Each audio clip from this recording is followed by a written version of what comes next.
జమ్మూ కాశ్మీర్లోని దోడా జిల్లాలో ఆర్మీ వాహనం లోతైన లోయలో పడిపోయింది. ఈ ఘటనలో 4 ఆర్మీ సిబ్బంది మృతి చెందగా మరో 9 మంది గాయపడ్డారని అధికారులు తెలిపారు. మొత్తం 17 మంది సిబ్బందితో కూడిన బుల్లెట్ ప్రూఫ్ ఆర్మీ వాహనం ఎత్తైన పోస్ట్ వైపు వెళ్తుండగా ఈ ప్రమాదం జరిగినట్లు సమాచారం.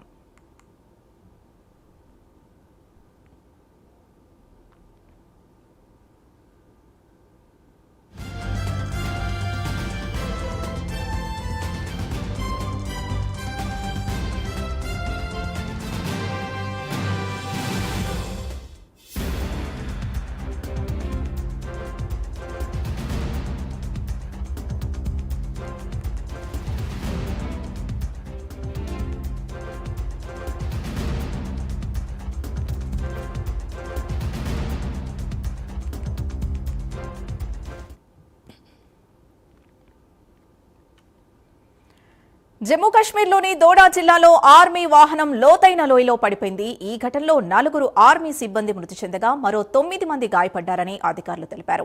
మొత్తం 17 మంది సిబ్బందితో కూడిన బుల్లెట్ ప్రూఫ్ ఆర్మీ వాహనం ఎత్తైన పోస్ట్ వైపు వెళ్తుండగా ఈ ప్రమాదం జరిగినట్లు సమాచారం.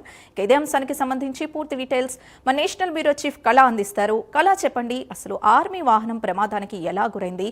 4 ఆర్మీ సిబ్బంది మృతి చెందినట్టుగా తెలుస్తోంది. ప్రస్తుతం గాయపడిన వారి పరిస్థితి ఎలా ఉంది? పూర్తి డీటెయిల్స్ ఏంటి?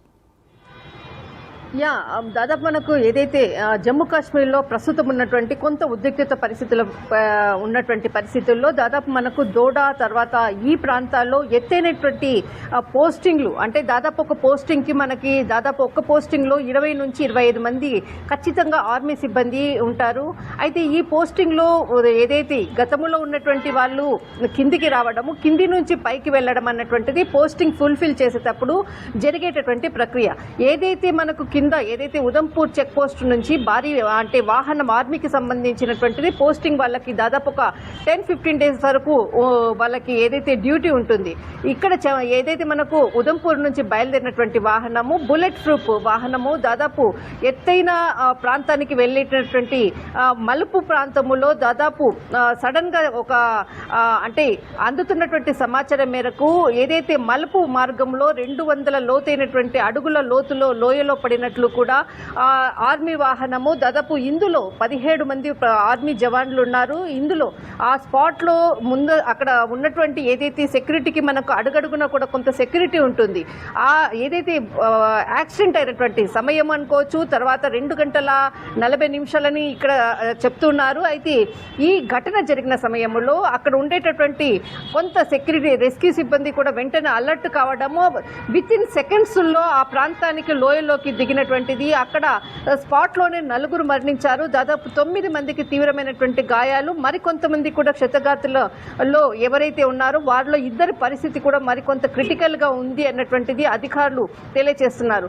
అయితే వెంటనే ఏదైతే రెస్క్యూ సిబ్బంది ఇచ్చినటువంటి సమాచారం మేరకు అక్కడ ఉండేటటువంటి హెలికాప్టర్ లో ప్రత్యేకంగా వారిని క్షతగాత్రులను ఉదంపూర్ బేస్ క్యాంప్ కు తరలించడము. దాదాపు ఇక్కడ మనకు ఉదంపూర్ నుంచి ఏదైతే దోడా జిల్లా వైపు వెళ్లేటటువంటిది ప్రాంతం అంతా కూడా దాదాపు చాలా ఎత్తైనటువంటిది వెళ్ళేటటువంటి ఎత్తైన ప్రదేశం. ఆ ప్రదేశానికి మాత్రం ఖచ్చితంగా ఆర్మీ వాహనాలకు చాలా పక్క ట్రైనింగ్ అనుకోవచ్చు, ఎక్స్పర్ట్స్ మాత్రమే దాంట్లో డ్రైవింగ్ చేసేటటువంటి వాళ్ళు. అంతేకాకుండా ఏదైతే వాహనం యాక్సిడెంట్ అయిందో అది ఒక బుల్లెట్ ప్రూఫ్ వాహనం. అంటే అదొక ఎందుకంటే అక్కడ మనకు సరిహద్దు ప్రాంతాల్లో జరిగేటటువంటి అంటే ఇంతకుముందు మనకు పుల్వామా దాడి కూడా చూసాము. అనేక దాడుల్లో కూడా ఏదైతే వాహనాల మీద దాడి చేసినటువంటి ఘటనలో కూడా చాలా మంది మన భారత సైనికులు అమరులైనటువంటిది. అదేవిధంగా ఈరోజు జరిగినటువంటి ఏదైతే యాక్సిడెంట్లో 4 అమరులు కావడము, తర్వాత మరికొంతమంది పరిస్థితి మాత్రం చాలా క్రిటికల్ గా ఉంది అన్నటువంటిది పోలీస్ అధికారులు భద్రతా దళాలు అందిస్తున్నటువంటి సమాచారం. కానీ ఇక్కడ ఏదైతే కన్నా అన్నటువంటి ఏదైతే హై హిల్ ప్లేస్ కి వెళ్లేటటువంటి సందర్భంలోనే ఈ యాక్సిడెంట్ జరిగింది. దాదాపు ఒక లోయలో పడడంతో మరికొంతమందిని రెస్క్యూ టీమ్ రావడంతో ఎవరైతే ఉన్నారో వాళ్ళని వెంటనే హాస్పిటల్స్ కి అక్కడ ఉండేటటువంటి క్యాంప్స్ కి తరలించడంలో కొంత ఏదైతే అంటే 4 స్పాట్ లో మరణించడం జరిగింది. మరికొంతమంది పరిస్థితిని మాత్రము కొంత క్రిటికల్ గా ఉంది అన్నటువంటిది ఇప్పుడు అందుతున్నటువంటి సమాచారం. రైట్, థ్యాంక్ యూ కళ.